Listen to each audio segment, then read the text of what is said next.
Hey guys, bienvenue sur ma chaîne YouTube. Aujourd'hui, on va parler à propos de mes premières impressions en France. J'ai pas envie d'offenser personne, j'ai juste envie d'être moi-même en face à la caméra et parler à propos comment je me sentais la première fois quand j'ai venu en France et des choses qui avaient passé dans ma vie. Oh wow, ça va être incroyable. Si vous ne savez pas, je suis indienne.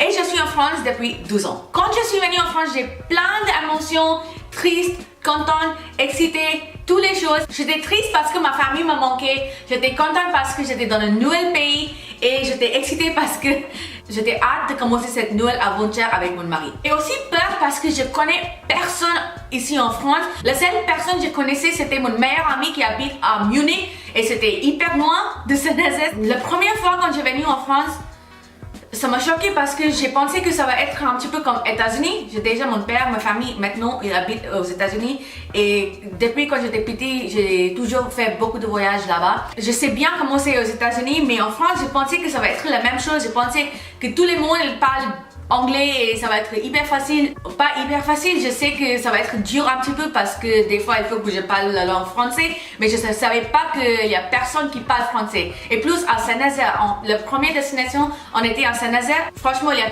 pas beaucoup de monde là-bas d'abord. Et deuxième, les gens ne parlent pas anglais. Et troisième, il n'y a pas beaucoup de transportation publique. Et moi, je viens d'Inde et c'est un grand pays. Et la ville que j'habite aussi, c'est hyper grand. Du coup, c'est plus grand que Paris, ou à peu près la même que Paris en fait, je sais pas. Je pense que c'est plus grand que Paris. Du coup, imaginez-moi dans cette petite ville. Dans ce moment, j'ai pensé que, oh my god, est-ce que ça, c'est mon vie ici? Parce que je connais personne, je connais pas parler français, j'étais bloquée parce qu'il n'y a pas de transportation de public. Et aussi, la nourriture, c'était un grand problème. Et plus, à l'époque, j'étais vegan, du coup, je mangeais pas la viande. Œufs, lait, en général, je ne mangeais pas les produits animaux. Et si tu enlèves tout ça dans la nourriture française, il reste que la salade. Et aussi, j'ai envie de vous dire une autre chose qui a passé quand j'étais à Saint-Nazaire. Moi et Val, on était dans un restaurant. Val, elle m'a dit comment ce truc dans ce restaurant et Val, elle allait chercher quelque chose dans la voiture. Du coup, le serveur, elle vient vers moi et elle m'a demandé est-ce que vous êtes prête pour commander quoi. Et j'ai dit oui, mais en anglais. Et du coup, j'ai commencé à parler comme yeah, I'm ready to order. I would like to have this. Et elle m'a regardé bizarrement. Elle m'a dit no, sorry, I don't speak English. Et après, j'étais comme ok, et doucement, j'ai parlé, j'ai montré les trucs que j'ai envie de manger et tout. Et cette meuf, elle m'a regardé, elle m'a dit désolé, on est fermé. Et après, elle est partie voir une autre personne pour faire la commande pour autre personne. Et je me suis sentie vraiment mal à cause de ça. À ce moment-là, je parle pas français, du coup, et j'ai utilisé 2-3 mots que je connaissais. Mais cette meuf, elle m'a dit non, j'ai pas envie de prendre votre commande quoi. Je savais que la France, c'est un pays où il fait froid, mais je savais pas que c'était hyper froid comme ça parce que j'habitais en Inde, bien sûr, là-bas. Tous les jours, il fait chaud comme 34 degrés, 40 degrés, c'est vraiment chaud là-bas. Du coup, la première fois quand j'ai venu ici, j'étais choquée parce que j'ai dit waouh, c'est vraiment froid quoi. Et j'étais pas habituée du tout. Le premier mois quand j'étais à Saint-Nazaire, j'arrive pas à dormir du tout parce que c'était tellement froid. Je rigole pas. Je me sentais comme je suis dans une costume d'astronaute parce que j'avais sur moi 2 leggings, jeans, un double, une écharpe, une bonnette et quelque chose pour couvrir mes oreilles parce que j'étais hyper froide, même dans la maison, hein, c'était pas d'eau. Et aussi une robe de chambre, après 2 couvertures, les grandes couvertures, j'arrive même pas à bouger, j'étais juste comme ça. Juste comme ça, j'arrive pas de bouger. Et si j'ai besoin de bouger, c'est vraiment il faut que je lève et tourne et dors comme ça. C'était pas possible. Et après une semaine d'être comme ça toutes les nuits, j'étais énervée en fait parce que j'arrive pas à dormir en fait dans une semaine. Et après une semaine, j'ai dit oh non, c'est impossible pour habiter ici. Franchement, j'étais trop énervée. C'était trop froid pour les premiers mois. J'étais trop froid. J'ai venu ici en hiver.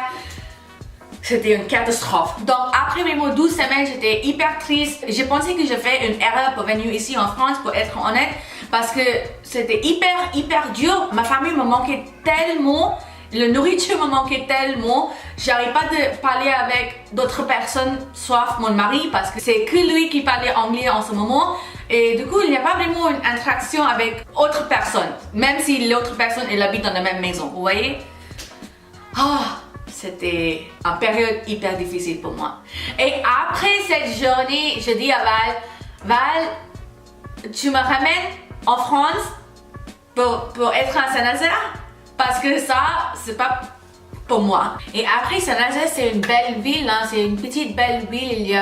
J'adore les plages là-bas. La maison de ma belle famille, c'est juste à côté de la plage. Du coup, c'était vraiment sympa aussi des fois. Mais c'est pas pour moi pour habiter là-bas. C'est bien pour faire un petit peu de week-end ou pour une semaine de vacances. Saint-Nazaire, c'est pas mal. J'étais en Google, j'ai commencé à chercher d'autres villes à côté Saint-Nazaire. J'ai trouvé Rennes et Nantes. Oui, Rennes et Nantes, c'était la plus grande ville autour de Saint-Nazaire, je pense. Du coup, après Saint-Nazaire, on avait déménagé à Nantes. Du coup, on avait loué un petit appartement à Nantes. Et cet appartement, c'était tellement mignon, franchement. C'était mon premier appartement avec Val, toute seule en France, avec mes chiens. C'était vraiment a dream come true. Mon première mission, c'était comme, il faut que j'ai commencé à apprendre la langue française. Du coup, j'ai inscrit dans une course français qui était juste 15 minutes à pied de chez moi. Pas trop loin. Et tous les jours, j'étais comme français. Des fois, j'étais énervée parce que je n'aime pas pour être dans une école, tu vois. Et ici, dans ce moment, j'étais dans une école, j'ai mon lire et il faut que j'écris des choses. J'étais super mauvaise en orthographe. Déjà en anglais, j'étais hyper mauvaise en orthographe. C'était juste moi, comme ça, en général. Et plus en autre langue, c'était impossible. Et plus, je suis dyslexique, du coup, pour apprendre une autre langue, oh my god, catastrophe. Même jusqu'à maintenant, j'arrive pas à parler. Je pense que j'ai pas vraiment le meilleur, mais c'est dur.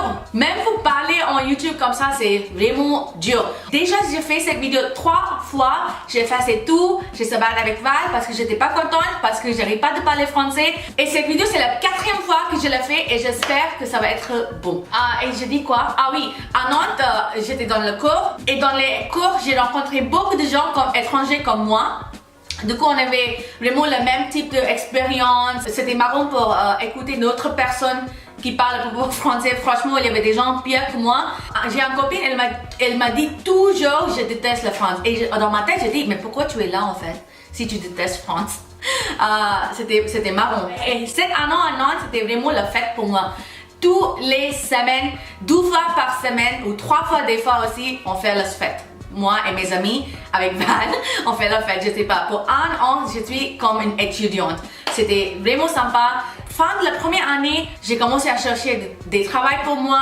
C'est chez Sephora, chez Kiko.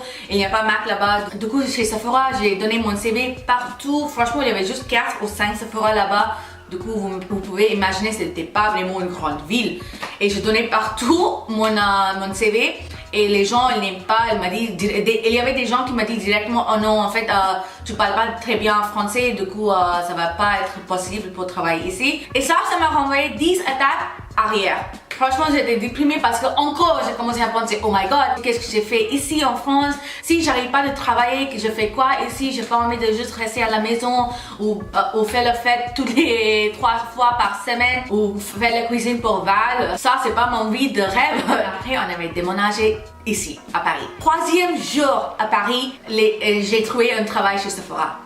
Et j'étais hyper contente parce que à Nantes, j'ai donné mon CV dans tous les magasins de Sephora et Kiko et toutes les personnes m'ont dit non, désolé, non, désolé, non, désolé. Et Paris, j'ai arrivé, 3e jour, travail chez Sephora. Et j'étais tellement contente. J'étais comme, wow, is this for real? Et après un mois de travail chez Sephora, Mac m'a contacté et Mac, elle m'a dit que venez travailler avec nous. Et ça, I was so happy. Franchement, c'était trop bien. C'était le top du top. C'était comme like a dream come true encore. Et oui, du coup, j'ai arrêté de travailler chez Sephora parce que c'était mon rêve de travailler chez Mac ici en France. Parce que même en Inde, j'ai travaillé chez Mac. Du coup, je connais Mac. Mac, c'est mon vie. Et j'ai travaillé chez Mac. J'ai fait plein des amis là-bas. Ils étaient vraiment comme une famille, quoi. Ils sont vraiment super. Et maintenant, je suis là et je fais ce que je fais de meilleur. c'est le YouTube. Ça fait 1 an? Oui, ça fait 1 an maintenant que j'habite à Paris. Franchement, j'ai pas envie de bouger. J'ai pas envie de déménager. Et il y avait des gens qui sont sympas, il y avait des gens qui vraiment l'esprit ouvert.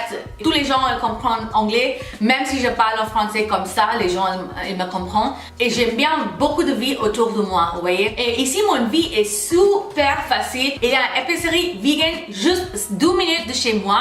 Il y a 2 lignes de métro. 10 minutes de pied de chez moi. Mon salle de sport, 5 minutes à pied de chez moi.